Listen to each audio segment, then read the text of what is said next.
This track is stripped back to the fundamentals that you all need within your tracks. Kick, bass, drums. And that's all you need. So in today's video, let me show you how to do more with less and why experimenting in the arrangement is crucial to stand out. The track we're going to be looking at today is called Creeper. The goal was simple: slamming drums, heavy bass, big drop. It's inspired by that heavy tech house energy, but also that moody, dark underground vibe that Joy Orbison is pushing right now, especially his track Flight FM. Here's a quick preview of the track before we dive in.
So now we're inside Ableton, let's break it down. As you can see, there's about 70 channels. I know you're thinking, no, that doesn't look like minimal elements. Trust me, it is. Still, the fundamentals of a track are this low end group and the drums. The rest of it is just ear candy and a bit of texture. That's it. So let's start by looking at the lows. Firstly, we've got the kick. The kick is 2 layers. We've got this thump and knock, and then more of a mid-range 909 style of kick. Both of these have low end in. I really wanted this kick to hit hard. Typically, you would see us carving low end out from one and then the mids from other and merging them together. But in this instance, I wanted that low end to hit really hard. So both of them are doing the work of the lows. And that's why I've got the UAD LA2A on here, just to glue them together and make sure they sound like one kick and they're not too disjointed. Other than that, some basic EQing with a Pro Q3, really dipping the mids a bit because it was a bit too much with the combination of the 2 kicks going on at once. Moving on down to the bass, probably one of the standout parts of the track. And it's really simple, it's just a preset from Serum. So the preset is this one here, which I got off Splice for those that are after it. But really, there's no crazy things going on inside the synth. We've got a sub oscillator and a sine wave as well, which is pitched down. That's why we get such a low rumble to it. And then we have the basic shapes with a saw, and that's what's giving that top end to it. But most of the work is coming from the filter, and that's getting modulated by this one here, LFO, and it's actually mapped to the level, so that's why it keeps on rising up. This is a really good technique. I think a lot of people think you need to do it from the cutoff, but actually modulating from the level is sometimes easier. Then there's some processing going on with the effects with some cool work with the distortion, so a bandpass filter, driving it post effect, so that's why it sounds very, very crisp, even though the filter is going up and down levels. And then we've got some work going on in the filter section of the effects. So this one has an LFO map to it as well, which is coming from LFO3. And you can see that's on a 2-bar rise. So it comes in and then slowly dissipates over 2 bars.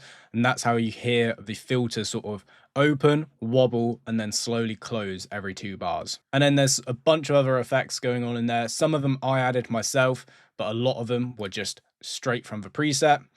I added some external modulation with an EQ, so I'm playing around with the filter frequency to add a bit of movement to it.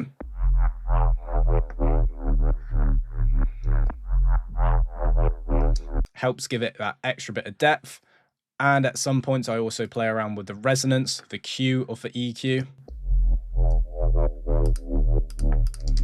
which is an easy way to get a bit of movement. Now, this is a great tip.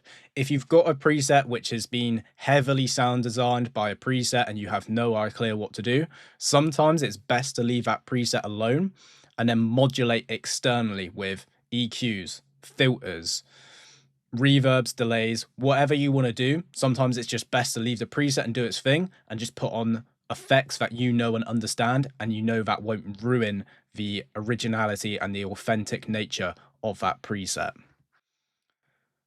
And then on the rest of the chain, we just have a one knob pumper for the sidechain, real heavy sidechain on this one. It's needed because it's just constantly sustained throughout the whole track. A tape delay, which is helping add some analog warmth and texture. Really important thing to know if you're using tape delays is the IPS, which is inches per second. The higher the inches per second, the more the tape saturation is getting applied to the top end. The lower the IPS, the more it's getting emphasized within the bottom end. So if you're working with bass, a lower IPS is better. If you're working with drums and percs, then a higher IPS is better. And then a UAD brigade to make this bass super wide. Going across from that, we then just have some different layers of a bass. These are not new sounds. It is just the same sound automated in slightly different ways.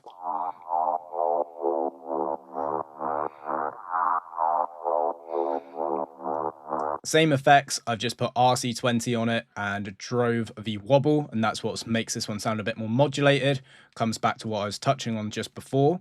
Sometimes it's easier to modulate externally rather than inside the plugin. And then we have the same with this layer down here, which is just a pitched layer. So it is up 1 octave. And in the mix, this really creates a dramatic effect.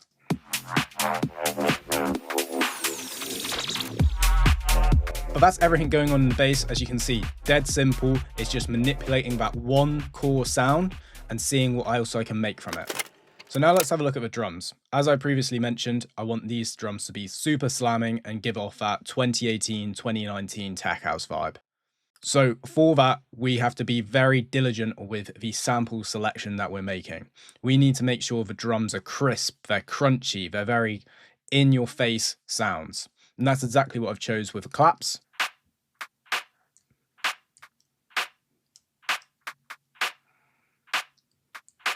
So very short, but also crunchy claps, which helps this blend between the tech house genre that I wanted to go for, and also that influence of Joy Orbison with, which I guess is minimal garage or kind of garage. This clap has a really cool technique, which I'm a big fan of, which is layers on every other clap. So we have clap 1 and then clap 2. You'll notice that clap 2 is ever so slightly louder and ever so slightly wider, and it really does make quite an impactful difference to the groove. And because we've got that ghost clap happening just underneath it, with this one down here, it really snaps into this one, which then opens it up. It makes it sound really more interesting than just having one static clap playing throughout the track. And then we also have the modulated clap, which is this one here with a tape delay effect on it. We've been over this a few times in the members site, but for those that aren't familiar, you turn it from sync to time, adjust to around 30 milliseconds, adjust feedback and dry wet to taste, and preferably ping pong for a wider effect. On top of that, we've got the ghost claps. So they're adding a lot of groove within the clap group. Combine that with the snares as well. This what really helps glue everything together for the clap groove. Like I mentioned, a nice blend between that tech house style and also garage. Moving on further down, we've got some more drums.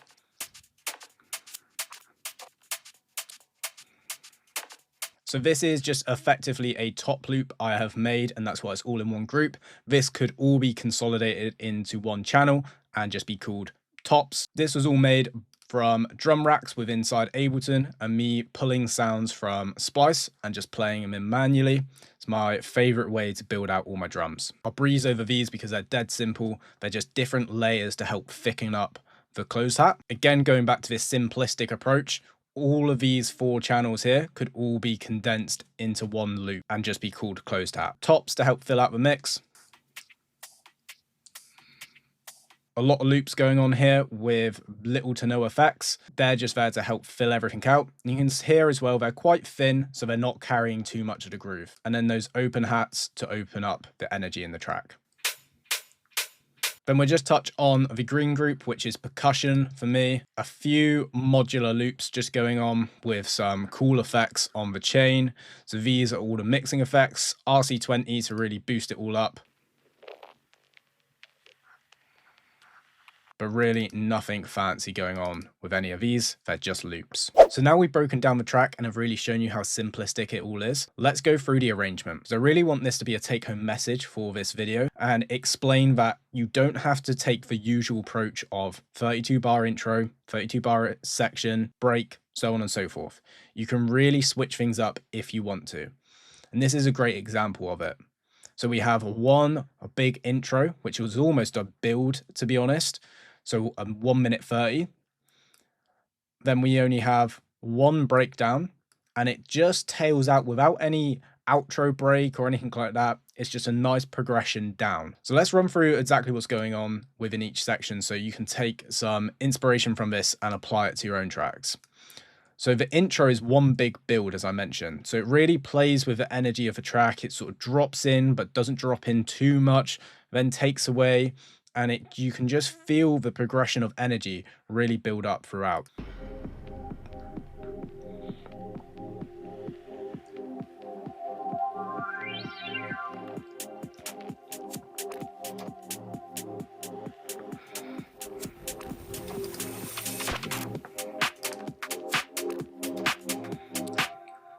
So you can already tell 8 bars in, pretty much all the fundamental elements are in. Kick, can already start to hear the bass. Drums are in there. There is some ear candy bits with the pad. And then this automation layer is just another pad layer. So then let's pick it up from the 8 bars.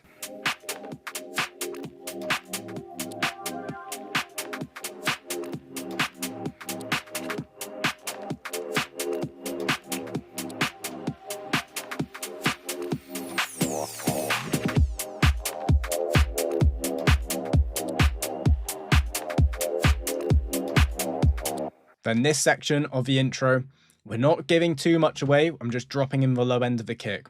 A lot of people may opt for dropping in the bass there or finding a new element to add, but we wanted to keep that simplistic approach and not add any more elements, but also not give too much away and really prolong this intro. So just by dropping in the kick, we're teasing that low end, but we're not giving the full front of it away.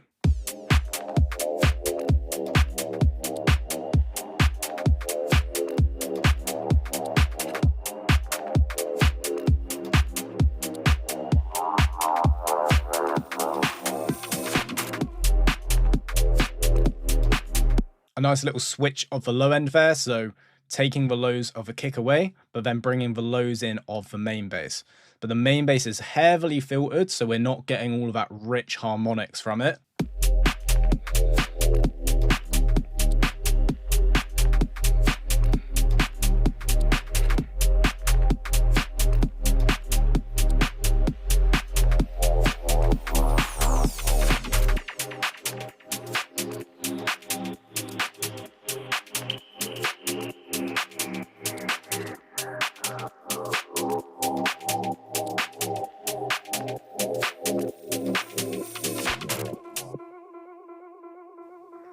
Okay, let's break down this section, what was going on. It feels like there's more going on than there is, but we're just playing with the tension again, dropping low end in and out, taking elements away like this groove clap. But where I'm actually doing quite a bit is with the pads. So the pads feel like they're really changing and evolving, but it's actually just me manipulating the resonance of the pad.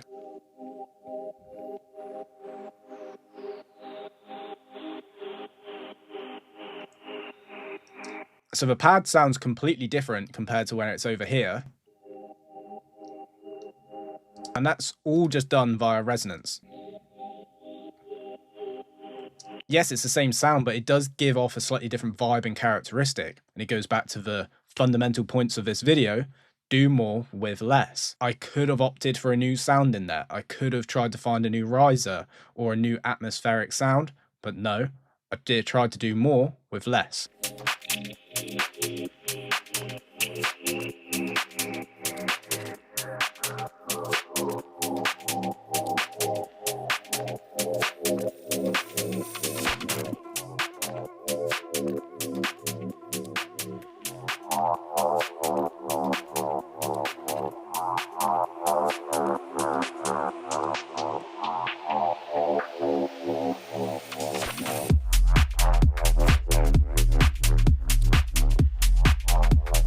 And now let's just finish up by looking at this last bit of the intro, what's going on in the arrangement.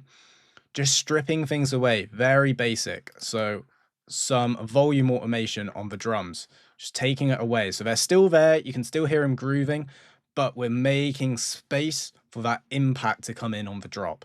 Super useful technique to do within your breakdowns. We then have the strip away of the pads, but that is getting replaced by the new bass coming in. So you get this nice transition between those two. You can always try to do this within your tracks where one thing comes out and one thing's come in, and you can prolong that by filter automation or volume automation. Some basic effects, and that's all that's going on in that section. We do have this one little vocal chop, which is just getting echo to add a bit of texture, but to be honest, it could probably be taken out. It's cool, but maybe not necessary, so who knows, maybe I'll delete that in another session. Then the track just plays out for the next 32 bars, nothing special happens. If I bird's eye view the arrangement, you can see no crazy effects, just the track doing its thing, grooving along, keeping things moving. Coming into this breakdown, it does pretty much the same thing that we just looked at in this section, it's just prolonged. So more stripping away, more tension building, with the same sort of effects, same sort of build up, but then it's all brought back in and tied together with this unique bit on the drop. So you can always do stuff like this in your tracks with a fake drop. So I'll just play this section so you know exactly what I'm on about.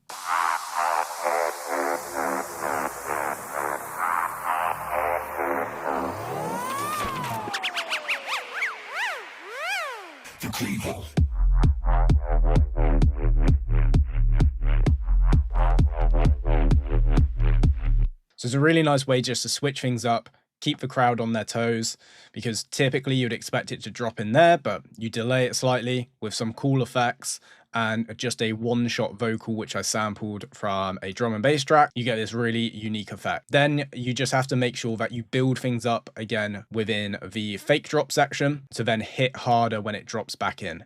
That's a common problem I do see people have, is they do these fake drops, but then the second proper drop doesn't actually hit as hard because they haven't taken that time to build any tension into it. The way I've done that is just by stripping things away and then slowly adding them back in. So some filter automation and effects as well. So I'll just give this section a play.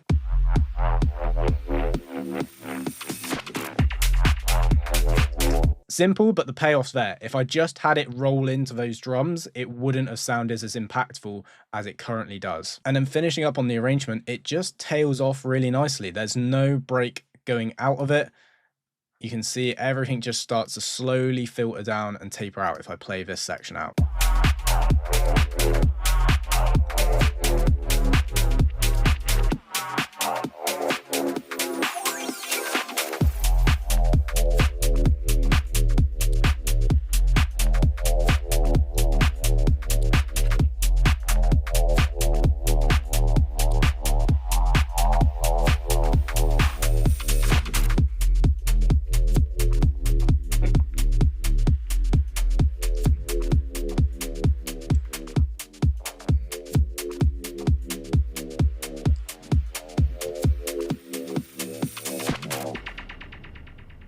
It still holds a lot of energy compared to the intro where it's really long build up, but the outro is quite sudden.